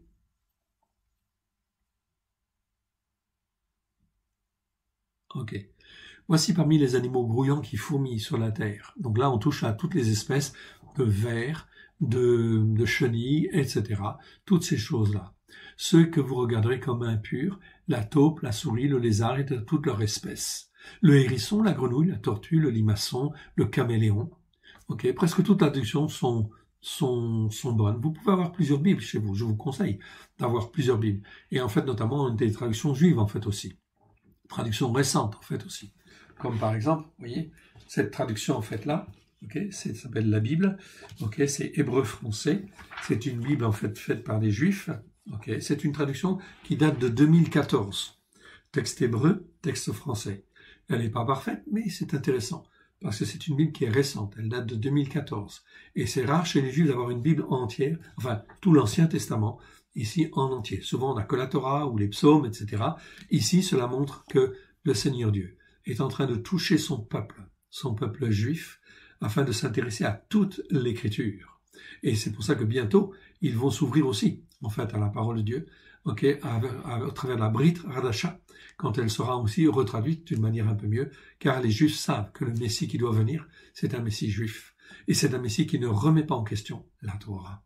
Okay? Il n'y a que les chrétiens de Constantin, les chrétiens qui ont été élevés dans la tradition chrétienne, qui vient de Constantin, qui renie en fait ici la Torah. Voilà qui est grave, très grave, car Dieu n'a jamais voulu ça. Au contraire, ce qu'il voulait au travers de Christ, c'était que la Torah soit écrite dans les cœurs. Je vous renvoie à Jérémie, chapitre 31 à 33. Donc ce type de Bible en fait est très intéressant. C'est bien d'avoir plusieurs Bibles. Aucune Bible n'est bien traduite au jour d'aujourd'hui. Voilà pourquoi nous travaillons ici sur nos Bibles, nous travaillons sur les versets et qu'en fait nous les utilisons pour vous enseigner au travers des vidéos. Et cela, en fin de compte, est une très bonne chose. Ok, verset 31, vous les regarderez comme impurs, comme tous les animaux grouillants. Quiconque les touchera mort est impur jusqu'au soir. Tout objet sur lequel tombera quelque chose de leur corps mort est impur, ustensile de bois, vêtements, peau, sac, tout objet dont on en fait usage. Il sera mis dans l'eau et sera impur jusqu'au soir. Okay. Après quoi, il sera pur. Ici, qu'est-ce qu'on est en train de te dire? On est en train de te dire qu'un corps mort, bien sûr, ça dégénère et ça peut en fait contaminer beaucoup de choses, etc. Donc il faut laver, il faut nettoyer. Ok, ça c'est important. Il sera mis dans l'eau et sera impur jusqu'au soir. Donc il faut laver, en fait, ici, et attendre en fin de compte que le soir soit passé, par exemple. Ok. Il faut du discernement dans tout ça, hein. Ok. Donc c'est pour ça qu'il faut naître de nouveau. Il faut donner son cœur et sa vie à Yeshua. Ça c'est très important. Le sang de l'agneau doit nous laver, nous purifier. Mais aussi, c'est très important que Yeshua nous donne de son Saint-Esprit. C'est-à-dire qu'on soit baptisé du Saint-Esprit, afin d'être en connexion avec le Père, le Fils et le Saint-Esprit. Amen. Verset 33. Tout ce qui se trouvera dans un vase de terre, où il en tombera quelque chose, est impur, et vous briserez le vase. Okay, tout simplement parce que ça a pu corrompre tout ce qui est dedans. Tout aliment qui sert à la nourriture ou sur lequel sera tombée cette eau est impur. Donc on a une contamination en fait ici. Et toute boisson dont on fait usage, quel que soit le vase qui la contienne, sera souillée. Tout objet sur lequel tombera quelque chose de leur corps mort est impur, et le four et le foyer seront détruits, ils seront impurs et vous les regarderez comme impurs. Il y aura que les sources et les citernes, c'est-à-dire les grands amas d'eau, formant des amas d'eau qui resteront purs, parce qu'ils ne peuvent pas être, eux, forcément contaminés. Okay? Mais celui qui y touchera de leur corps mort sera impur. S'il tombe quelque chose de leur corps mort sur une semence qui doit être semée, elle sera pure. Mais si l'on a mis de l'eau sur la semence, donc elle a commencé à germer, fermenter, et qu'il y tombe quelque chose de leur corps mort, vous la regarderez comme impure, donc on ne s'en servira pas. S'il meurt un des animaux qui leur servent de nourriture, celui qui touchera de son corps mort est impur jusqu'au soir. Celui qui mangera de son corps mort lavera ses vêtements et sera impur jusqu'au soir, et celui qui portera son corps mort lavera ses vêtements et sera impur jusqu'au soir. Vous aurez en abomination tout reptile qui rampe sur la terre. On n'en mangera point. Vous ne mangerez point parmi tous les reptiles qui rampent sur la terre, de tous ceux qui se traînent sur le ventre, ni de tout ce qui marche sur 4 pieds ou sur un grand nombre de pieds, car vous les aurez en abomination. Donc tout ce qui rampe, tout reptile, etc., bien sûr, c'est pas bon, c'est malsain, etc. Ok? Donc il faut pas manger. Un jour, quelqu'un me pose en fait une question. J'étais dans une assemblée évangélique et je parlais justement sur toutes ces choses-là. Et une femme me pose la question, et en fin de compte, est-ce que en fait on peut manger du serpent, etc. Mais je dis non, c'est magnifique parce que c'est un animal qui rampe sur la terre et c'est interdit. C'est interdit parce que la Bible le dit. Et si c'est pas bon, bah c'est tout. Il suffit de croire la Bible et on est protégé. Et cette femme, en fin de compte, eh bien, quelques heures en fait après, elle ramenait un plat parce qu'elle avait préparé chez elle un plat pour le pasteur. Et en fin de compte, c'était un plat avec un serpent. Oui, tout à fait, vous avez bien entendu. Elle avait mijoté du serpent, etc. Elle avait préparé un plat pour le pasteur. Et effectivement, en fait, le pasteur, eh bien, au lieu de le rejeter, alors qu'il avait entendu l'enseignement, eh bien, en fin de compte, sachant que ça venait d'une sœur, il en a mangé. Et en fin de compte, le Seigneur avait prévenu quand même. Ok, et ce plat, en fin de compte, que cette sœur avait ramené, eh bien, effectivement, il a été renversé, effectivement, avant de rentrer dans l'église, et elle l'a ramassé, et elle l'a donné au pasteur, et le pasteur l'a quand même mangé, etc. C'est abominable. C'est affolant. C'est affolant. Enfin, les gens font ce qu'ils veulent, hein, finalement. Vous en avez tout reptile qui rampe sur la terre, vous n'en mangerez point, verset 41. Verset 42, vous ne mangerez point parmi tous les reptiles qui rampent sur la terre, de tous ceux qui se traînent sur le ventre. Okay? Le ventre ici est mis en grand, en fait ici. Pourquoi? Parce que c'est l'image de Satan, en fait aussi, quelque part, en fait aussi. Ni de tous ceux qui marchent sur 4 pieds ou sur un grand nombre de pieds, car vous les aurez en abomination. Verset 43. Ne rendez point vos personnes abominables par tous les animaux grouillants qui fourmillent. Okay? Ne soyez pas considérés comme impurs à cause d'eux. Ne vous souillez point par eux. Okay? Oui, c'est exactement ce qui se passe. Vous avez sous les yeux un état de contamination, en fin de compte, qui existe et qui vient d'une corruption, en fin de compte, alimentaire quelque part. Okay? Parce qu'on n'a pas respecté la Torah. Okay. Car je suis l'Éternel, votre Elohim. Vous vous sanctifierez et vous serez saints. Le Seigneur dit, vous vous sanctifierez, c'est-à-dire vous vous mettrez à part des choses qui sont pas bonnes. Et vous serez saints, car je suis saint. Il le répète. Il va même le répéter, en fait, dans 1 Pierre. 1 Pierre, chapitre 1, verset 16. Vous pouvez vérifier. Vous serez saints, car je suis saint. Rien n'a changé de la première alliance à la seconde alliance, ou la deuxième alliance, ou l'alliance qui vient accomplir la première, puis vaut mieux dire cela. Ok, ce n'est pas l'Ancien Testament et le Nouveau Testament, ça s'appelle les Écritures ou l'Écriture. Ici, dans 1 Pierre, chapitre 1, verset 16, il est dit, le Seigneur dit, au travers de Christ Yeshua, vous serez saints parce que je suis saint. Comment, mon frère, ma sœur, tu peux te rendre saint si tu n'écoutes pas la parole qui sanctifie, la parole de Dieu qui est la vérité. Très important. Verset 45. Car je suis l'Éternel, qui vous ai fait monter du pays de Mitzraïm, d'Égypte, pour être Elohim, pour être le Dieu de la création pour vous. Elohim pour vous, et pour que vous soyez saints, car je suis saint. Telle est la Torah touchant les animaux. La Torah, en fait, ici, c'est bien en gros le mot Torah qui est utilisé ici. Et le mot Torah ici veut dire l'enseignement. On parle bien là d'un enseignement. Oui, c'est un enseignement. Tel est l'enseignement touchant les animaux, les oiseaux, tous les êtres vivants qui se meuvent dans les eaux et tous les êtres qui rampent sur la terre, afin que vous distinguiez ce qui est impur de ce qui est pur, l'animal qui se mange et l'animal qui se ne mange pas. Si tu ne suis pas les enseignements de Dieu, alors qu'est-ce que tu vas faire? Tu vas manger des animaux impurs? Ok, je vous encourage, en ce qui nous concerne, dans nos sociétés, déjà, une des choses les plus, virulentes et largement répandues, c'est de manger du porc. Oui, bien sûr. Ok, il suffit de décider dans la tête. Ok, et de dire à Dieu, Père très saint, je te rends grâce, je te demande pardon. Pardon parce que je ne savais pas. Pardon parce que j'ai été mal enseigné. Mais je me rends compte que j'ai suivi ces enseignements et j'ai fait, en fin de compte, selon une certaine tradition qui n'était pas saine devant toi. Je te demande pardon. À partir de maintenant, je décide. Je veux, dans le nom de Yeshua, je veux apprendre à manger kasher, à manger pur, ce qui est pur. Okay, et non pas ce qui est impur. Parce que je veux au niveau spirituel apprendre à distinguer ce qui est pur de ce qui est impur. Voilà donc déjà un préambule très important. Okay? Ici, nous sommes dans le chapitre 11. Eh bien, après, c'est chapitre 12, bien sûr, ça va de soi. Et effectivement, nous arrivons dans la prochaine paracha. Donc, je ne vais pas aller étudier ici. Et on va aller dans 2 Samuel, chapitre 6, versets 1 à 13. Non, là, c'est l'histoire de Uza. David rassembla encore toute l'élite d'Israël, au nombre de 32 000 hommes, l'élite d'Israël. Et David, avec tout le peuple qui était auprès de lui, se mit à marcher depuis Baal et Yehuda pour faire monter de là l'arche de Elohim, du seul Dieu unique et vrai. En hébreu, c'est bien écrit Elohim. C'est pas écrit Elohim ici. C'est écrit, Elohim, c'est-à-dire le seul Dieu unique et vrai. L'arche représentait l'arche d'alliance de Elohim.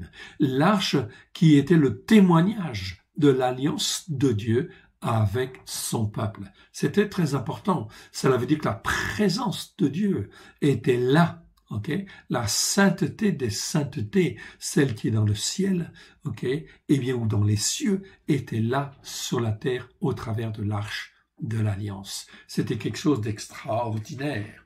Imaginez ce peuple qui marchait là avec l'arche d'alliance, le témoignage de la présence de Dieu. C'est l'alliance que Dieu avait fait avec son peuple, devant lequel est invoqué le nom de l'Éternel des armées, qui réside entre les chérubins au-dessus de l'arche. Ils mirent sur un char neuf l'arche de Elohim et l'emportèrent de la maison de Abinadab sur la colline. Uza et Arjo, fils d'Abinadab, conduisaient le char neuf. Ils l'emportèrent donc de la maison de Abinadab sur la colline. David voulait ramener l'arche, ici, à Jérusalem. Uza marchait à côté de l'arche de Elohim et Arjo allait devant l'arche. David et toute la maison d'Israël jouaient devant l'Éternel de toutes sortes d'instruments de bois de cyprès, des harpes, des luttes, des tambourins, des sirtes, des cymbales. On était dans la reconnaissance, la louange de l'Éternel. Lorsqu'ils furent arrivés à l'ère de Nakon, ou Nasson, Uza étendit la main vers l'arche de Elohim et la saisit, parce que les bœufs la faisaient pencher. Oui, parce que les bœufs la faisaient pencher, etc.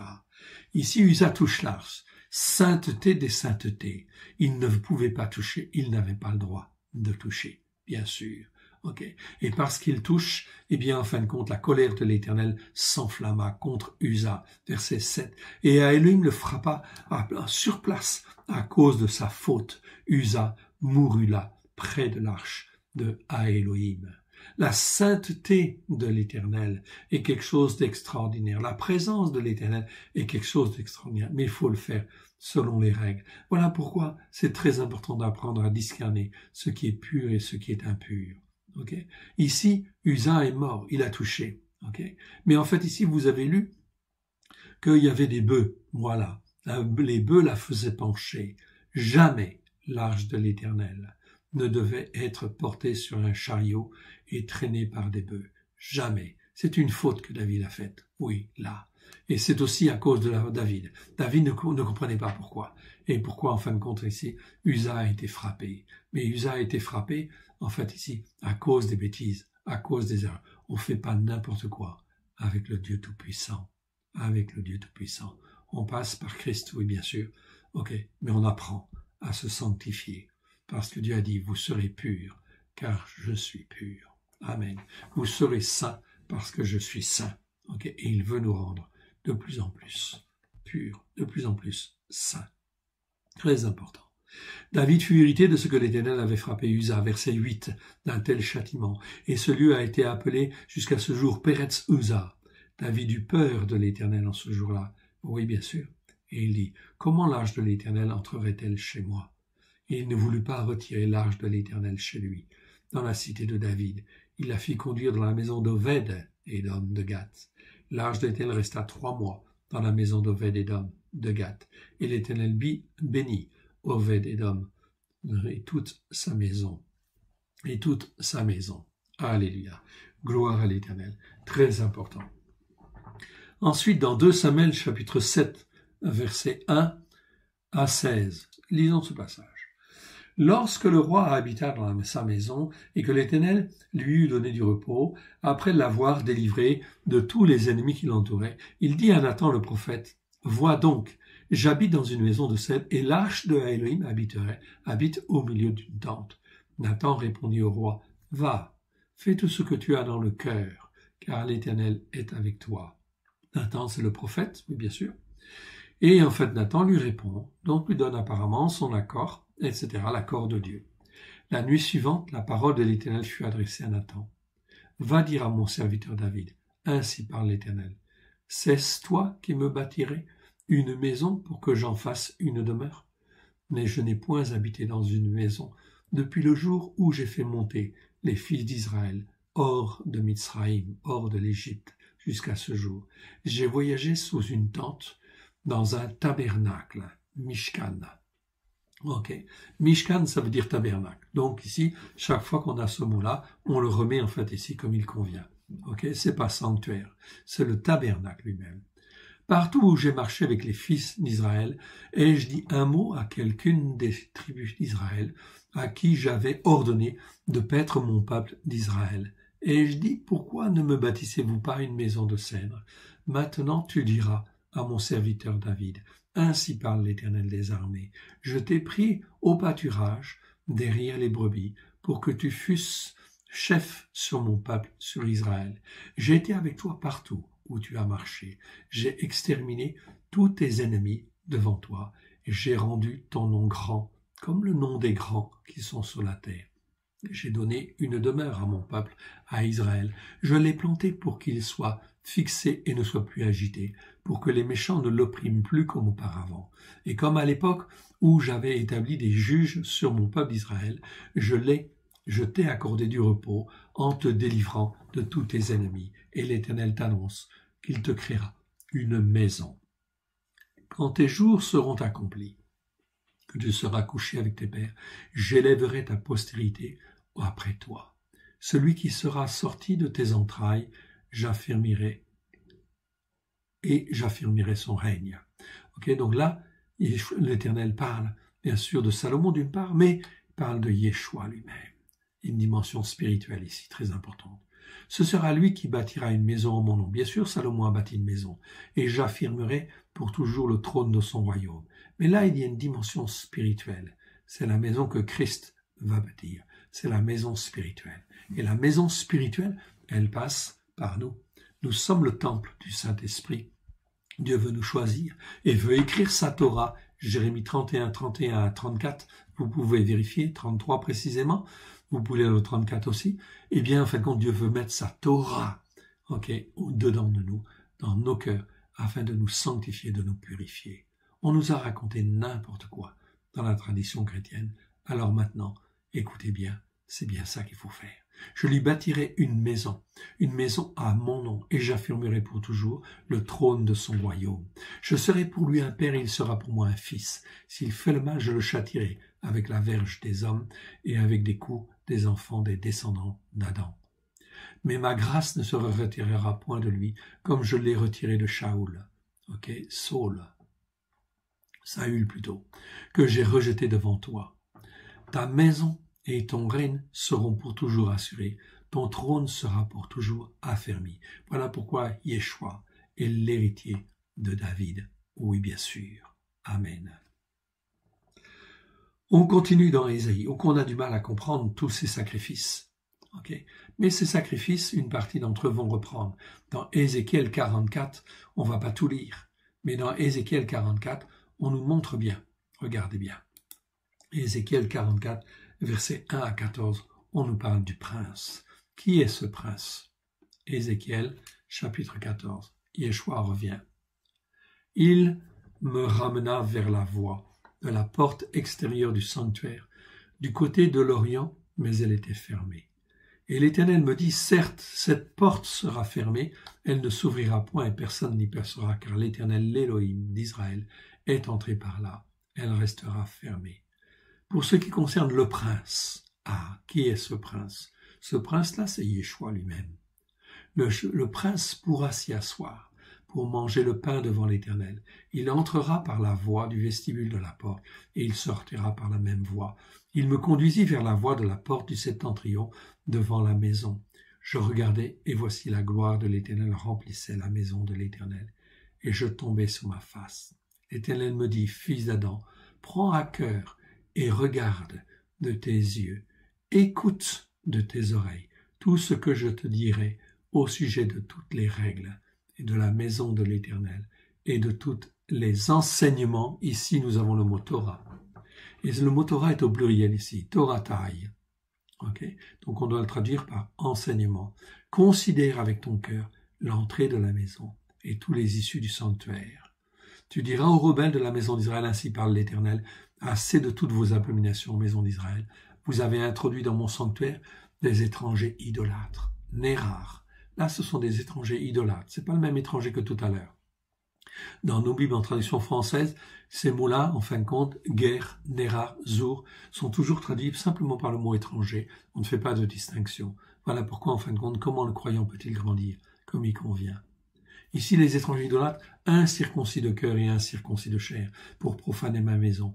Vous avez offert mon pain, la graisse et le sang à toutes vos abominations. Vous avez rompu mon alliance. Vous n'avez pas fait le service de mon sanctuaire, mais vous les avez mis à votre place pour faire le service dans votre sanctuaire. Ainsi parle le Seigneur l'Éternel. Aucun étranger idolâtre, incirconcis de cœur et incirconcis de chair n'entrera dans mon sanctuaire. Aucun des étrangers qui seront au milieu des fils d'Israël. De plus, les Lévi'im qui se sont éloignés de moi, quand Israël s'égarait et se détournait de moi pour suivre les idoles, porteront la peine de leur iniquité, c'est-à-dire les conséquences de leur péché. Ils seront dans mon sanctuaire comme serviteurs. Ils auront la garde des portes de la maison. Ils feront le service de la maison. Ils égorgeront pour le peuple les victimes destinées au sacrifice d'élévation et au sacrifice. Ils se tiendront devant lui pour être à son service. Parce qu'ils l'ont servi devant les idoles et qu'ils ont fait tomber dans l'iniquité la maison d'Israël. Je lève ma main sur eux, déclaration de l'Éternel, pour qu'ils portent la peine de leur iniquité. Ils ne s'approcheront pas de moi pour être à mon service dans le sacerdoce. Ils ne s'approcheront pas de mes sanctuaires, de mes lieux très saints. Ils porteront la peine de leur ignominie et les abominations qu'ils ont commises. Je leur donnerai la garde de la maison et ils en feront tout le service et tout ce qui doit s'y faire. La traduction ici dans Ézéchiel n'est pas forcément tout à fait juste à 100%, on ne la comprend pas bien. Pas forcément bien.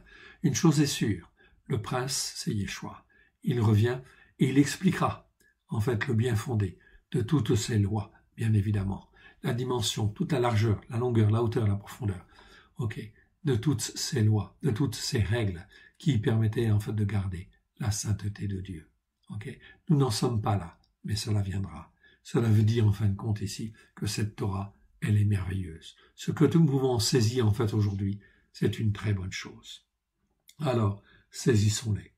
Il y a bien une restauration, Ézéchiel 43. Je vais lire donc Ézéchiel 43, Ésaïe 43, Ésaïe 43, verset 44 même, on va dire dans le 44 plutôt. 44 et versets 1 à 14. On va dire en fait ceci. Même les enfants d'Israël n'ont pas en fait accompli ce que Dieu voulait, bien sûr, par rapport à sa sainteté. C'est pour ça qu'ils ont été dispersés. C'est le temps des nations, depuis 2000 ans. Est-ce que les nations ont accompli ce que Dieu voulait? La réponse est non. Voilà pourquoi, mes frères et sœurs, il faut sortir de la tradition chrétienne qui vient de Constantin. Ne soyez pas des chrétiens de Constantin, soyez des chrétiens assis sur les racines hébraïques de la foi, des chrétiens de Christ à la gloire de l'Éternel. Il y a une restauration qui est prévue, et le temps des nations se termine, mais le temps d'Israël va reprendre, pour une semaine, pour une période de 7 ans. Et en fait, la restauration d'Israël est très forte. Regardez bien ce qui est prévu. Écoute maintenant, ô Yaakov. Donc là, je suis dans le chapitre 44, 44 de Ésaïe.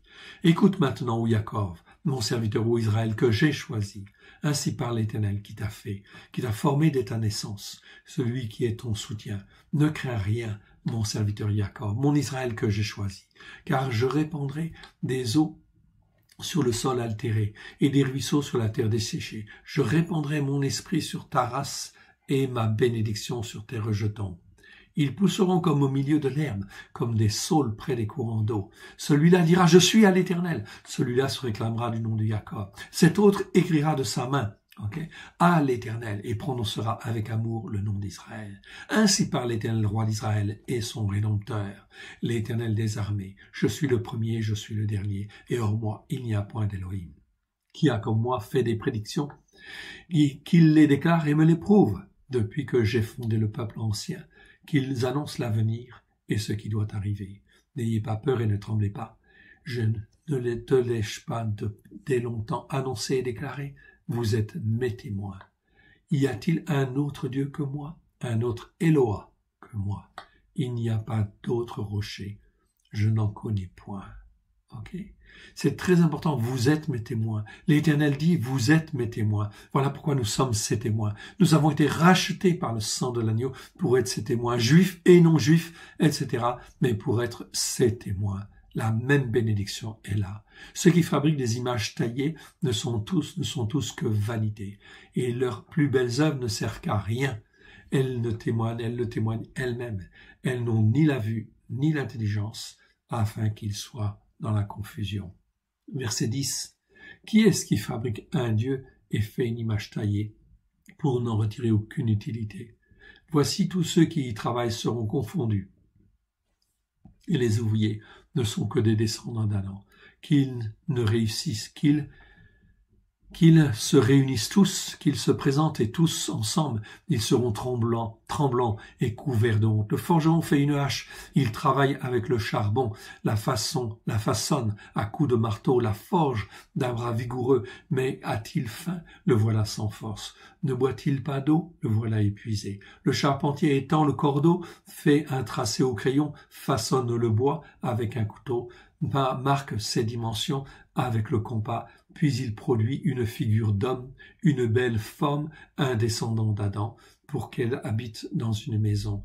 Il se coupe des cèdres, prend des rouves et des chênes, fait un choix parmi les arbres des forêts, plante des pins et la pluie les fait croître. Ces arbres servent aux descendants d'Adam pour brûler. Il en prend et il se chauffe. Il y met aussi le feu pour cuire du pain, mais il en fait également un Dieu qu'il adore. Il en fait une image taillée devant laquelle il se prosterne.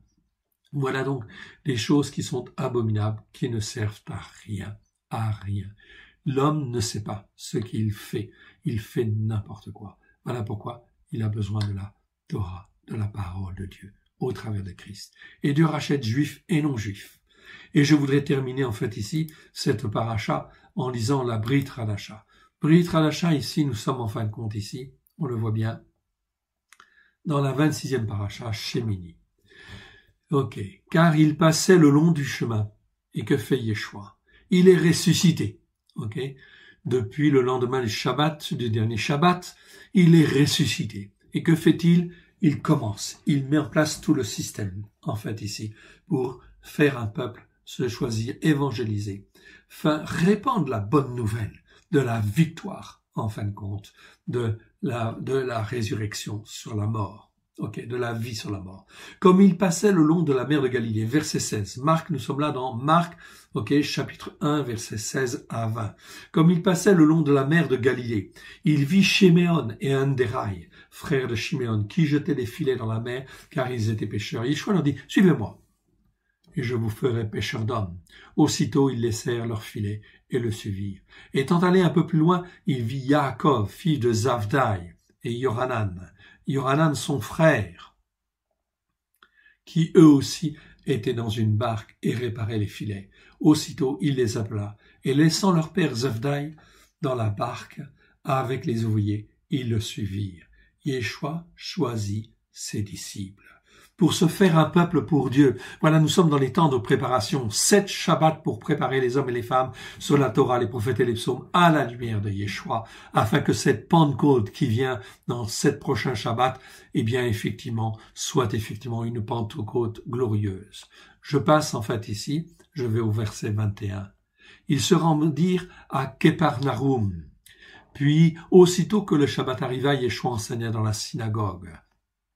Entra dans la synagogue et enseigna. Ils furent frappés par sa doctrine, car il enseignait comme s'il avait l'autorité, non pas comme les scribes, les sophrim. Il se trouva dans leur synagogue un homme qui avait un esprit impur et qui s'écria, « Qu'y a-t-il entre nous et toi ?» Yeshua, Jésus de Nazareth, disait traduction. Faux, erreur. Dans 4 versets, ici, ce n'est même pas Nazaraios, c'est Nazarénos. Ici, vous voyez le terme Nazarénos. Nazarénos, c'est un mot qui existe 4 fois dans 4 versets. Ça veut dire Nazarénien. C'est une appellation spéciale. Ça a été caché dans toutes nos Bibles, ces versets-là. Vous les retrouverez en dessous.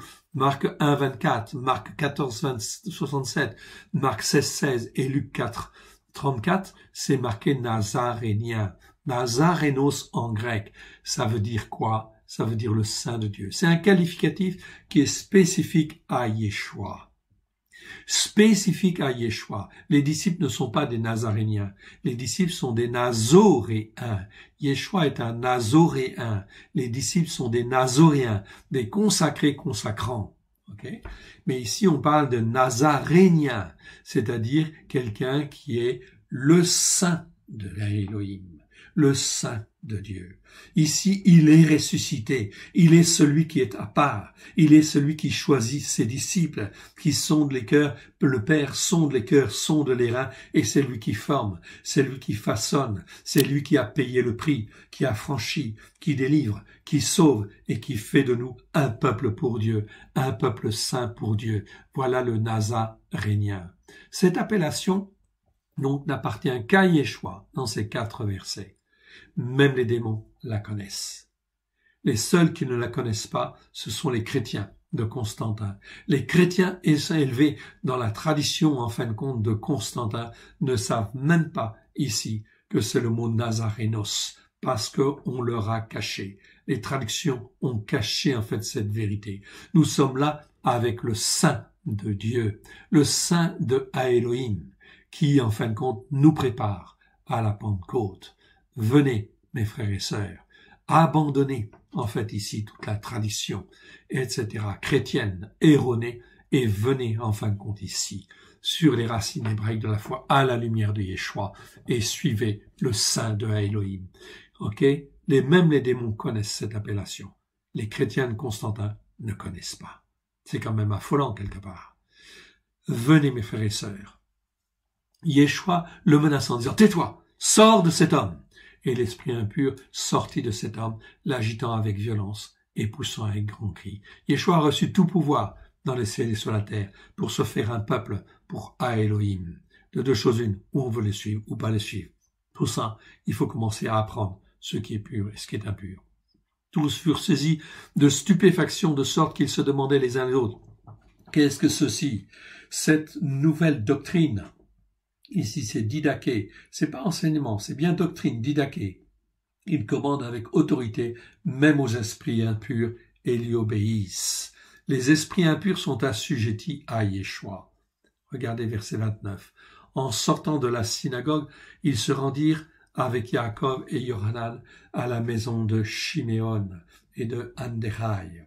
La belle-mère de Shiméon était couchée, ayant la fièvre, et aussitôt ils lui parlèrent d'elle. S'étant approché, il la fit lever en lui prenant la main, et à l'instant, la fièvre la quitta, puis elle les servit. Vous voyez, que ce soit des démons, des esprits impurs, ou que ce soit des maladies, c'est pas un problème pour le Saint de Dieu, le Saint de Elohim. Regardons ensuite. Sa renommée se répandit aussi dans tous les lieux environnants de la Galila. Okay. J'ai lu en fin de compte, le passage en fin de compte qui était de la paracha suivante. Peu importe. Là on est effectivement. On avance sur la fois prochaine. Peu importe. Verset 28, ça se termine en fait ici pour la paracha, pour cette paracha, par ce verset 28 de Matthieu chapitre 1. Sa renommée se répandit aussitôt dans tous les lieux environnants de la Galilée. Donc c'est pas un problème pour Dieu que de se faire connaître en fait ici. C'est bien ici le mot Nazarénos, Nazarénien, le consacré de Dieu. Amen. Remettons tout cela au Seigneur. Père très saint, nous te rendons grâce dans le précieux nom de Yeshua. Merci Seigneur pour ta parole. Oui Seigneur Yeshua. Merci, tu as montré ta puissance sur la mort en ressuscitant. Oui Yeshua, il est en fait celui qui donne la vie maintenant. Tu lui as donné tout pouvoir dans le ciel et sur la terre pour affranchir les âmes, pour les délivrer, pour les sauver, pour faire d'eux un peuple à la gloire de ton saint nom, qui soit formé et façonné au travers de ta Torah pleine de grâce et de vérité, au travers de Christ Yeshua, ton Fils bien-aimé. Aide-nous, mon Dieu, mon Père, à te faire plaisir, que ton feu vienne dans nos cœurs, dans nos vies. Attache-nous à lui, à la gloire de ton saint nom. Oui, nous te rendons grâce dans le précieux nom de Yeshua. Merci pour cette première paracha que nous étudions. Nous te rendons grâce dans le précieux nom de Yeshua. Merci Seigneur. Amen. Soyez bénis dans le précieux nom de Yeshua. Donc, shalom au nom de l'école de Yeshua. Et étudiez bien cette paracha, et préparez-vous. Vous pouvez déjà lire la suivante, Tardia. Elle aura conçu, en fait, ici. Vous pouvez déjà commencer, en fait, à la lire, prendre, en fait, de l'avance. Mais étudiez, mettez-vous à part, sanctifiez-vous, pendant ces 7 semaines, afin de vous préparer à une Pentecôte glorieuse, à une fête de Shavuot glorieuse. Que Dieu vous bénisse, Dieu vous garde, dans le précieux nom de Yeshua. Amen.